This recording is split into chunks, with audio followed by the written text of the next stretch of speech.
2019 में तो मात्र निषाद पार्टी ही भारतीय जनता पार्टी की सहयोगी पार्टी थी और उस समय दुनिया का सबसे बड़ा गठबंधन बुआ और बबुआ का गठबंधन भी बन गया था, लेकिन भारतीय जनता पार्टी और निषाद पार्टी के गठबंधन ने इस महागठबंधन को पूरी तरह ध्वस्त करके उत्तर प्रदेश में पुनः माननीय श्री अमित शाह जी की रणनीति के तहत भारी बहुमत प्राप्त किया था।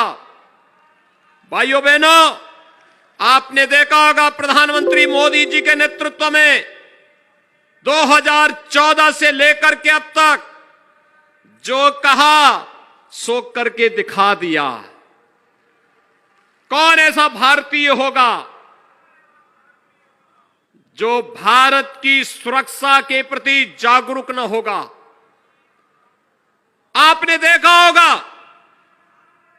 कांग्रेस ने, सपा बसपा ने कभी भी देश की सुरक्षा के मुद्दे को गंभीरता से नहीं लिया, आतंकवाद के मुद्दे को गंभीरता से नहीं लिया। पहली बार देखने को मिला है जब प्रधानमंत्री मोदी जी ने 2014 में देश की बागडोर संभाली तो दुश्मन देशों को आंख से आंख बात करने के लिए और उन सभी देशों को कि भारत की सीमा का अतिक्रमण करने का किसी ने दुस्साहस किया तो मुंहतोड़ जवाब देने का जज्बा भी भारत का आज देखते हुए बन रहा है पूरे देश और दुनिया के अंदर। और यही नहीं, कश्मीर में धारा 370 भी हट गई है। यह आतंकवाद की सबसे बड़ी जड़ थी देश के अंदर। आज धारा 370 समाप्त। और भाइयों बहनों, देश और दुनिया का कौन ऐसा निषाद समुदाय का अनुयायी होगा जो प्रभु श्री राम के प्रति श्रद्धा का भाव न व्यक्त करता होगा? याद करिए जब भगवान राम को 14 वर्षों का वनवास मिला था तो सबसे पहले भगवान राम की अगवानी और भगवान राम का विश्वस्त मित्र बन करके जिन्होंने कहा था कि हे राम, आपको अयोध्या से निकाला गया होगा, मेरा जो श्रृंगवेरपुर का राज्य है आप इसका राज करिए, मैं आपके साथ खड़ा हूं। और निषाद राज ही थे, वे आपके पूर्वज ही थे। और इसीलिए मैं कहता हूं कि कोई भी निषाद, भारत का निषाद समुदाय का अनुयायी कोई भी होगा, वह सबसे अधिक प्रसन्न हुआ होगा जिस दिन प्रधानमंत्री मोदी जी ने अयोध्या में भगवान राम के भव्य मंदिर का शिलान्यास किया था।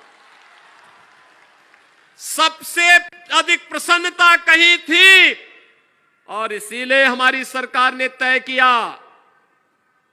मुझे बार बार प्रधानमंत्री जी भी और माननीय गृह मंत्री जी भी इस बात को कहते थे कि भगवान राम का मंदिर विवादित स्थल पर लोगों ने उस स्थल को विवादित करने का प्रयास किया था। हम लोगों ने लड़ाई जीती है। आज वहां पर भगवान राम के मंदिर के लिए बनाए गए ट्रस्ट के माध्यम से भव्य मंदिर का निर्माण हो रहा है। लेकिन श्रृंगवेरपुर में निषाद राज और भगवान राम की मैत्री का एक भव्य स्मारक सरकार को बनाना चाहिए। और भाइयों बहनों, उस पर भव्य कार्यक्रम हमारा चल रहा है जो डॉक्टर संजय निषाद जी ने जो बताया है।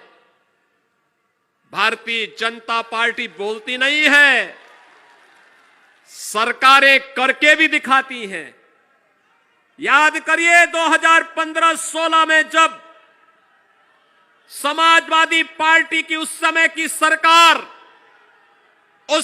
की सरकार जब वहां पर अव्यवस्था पैदा करने का प्रयास कर रही थी और भाइयों बहनों, उस अव्यवस्था के माहौल में जब डॉक्टर संजय निषाद की हत्या करने का पिछली सरकार ने प्रयास किया था, उस प्रयास को, उस दुस्साहस का मुंहतोड़ जवाब गोरखपुर में सांसद रहते हुए तब मैंने ही दिया था, और तब हम लोगों ने कहा था कि सरकार को, किसी भी सरकार को व्यवस्था फैलाने की छूट नहीं दी जाएगी। और भाइयों बहनों, डॉक्टर संजय निषाद को मेडिकल कॉलेज में, जेल से मेडिकल कॉलेज में भर्ती करवाने का मामला रहा हो या उन्हें न्याय दिलाने का कार्य, पूरी प्रमुखता के साथ अगर इस कार्यक्रम को आगे बढ़ाने का कार्य किया था तो भारतीय जनता पार्टी ने उस समय भी किया था। और आज इसीलिए एक बार फिर से हम लोग आपके बीच आए आपसे कहने के लिए, भारतीय जनता पार्टी जो कहती है सो करके दिखाती है। और भारतीय जनता पार्टी और निषाद पार्टी का यह गठबंधन इस बात को लेकर के एक बार फिर से आपके पास आया है आपसे कहने के लिए। हम लोग केवल कहते नहीं, याद करिए, निषाद समुदाय को ग्रामीण क्षेत्र में मछली का पट्टा दिलाने की कार्रवाई किसी ने की थी तो 1991 में माननीय श्री कल्याण सिंह जी ने किया था। और कल्याण सिंह जी से चली आ रही है प्रथा आज भी हमारी सरकार ने बरकरार रखा। सपा बसपा की सरकार ने उसको बंद करने का प्रयास किया था, लेकिन हमारी सरकार ने उसको फिर से बहाल किया है। और आज यही हम कहने के लिए आए हैं कि भाइयों बहनों, जब भारतीय जनता पार्टी और निषाद पार्टी का एक गठबंधन मजबूती के साथ इस कार्यक्रम को आगे बढ़ाने का कार्य कर रहा है तो स्वाभाविक रूप से सपा बसपा कांग्रेस को पीड़ा होनी स्वाभाविक है, क्योंकि अत्याचार और अन्याय इन लोगों ने किया था। ये आगे भी इस प्रकार का कुत्सित प्रयास करेंगे, लेकिन हम सबको मिलकर के एक बार फिर से भारतीय जनता पार्टी के नेतृत्व में सरकार बनाने के लिए पूरी मजबूती के साथ कार्य करना होगा। इस विश्वास के साथ मैं एक बार फिर से आप सबको आश्वस्त करता हूं कि उत्तर प्रदेश के अंदर अन्याय किसी के साथ नहीं होगा, शोषण किसी का नहीं होगा, लेकिन जो माफिया और पेशेवर अपराधी सत्ता का संरक्षण प्राप्त करके अराजकता पैदा करते थे, उनके खिलाफ सरकार का बुलडोजर इसी प्रकार से चलता रहेगा। ये कहते हुए मैं एक बार फिर से आज के इस कार्यक्रम में माननीय गृह मंत्री जी का हृदय से स्वागत और अभिनंदन करता हूं। डॉक्टर संजय निषाद जी को हृदय से एक सफल आयोजन के लिए बधाई देता हूं। धन्यवाद। जय जय श्री राम।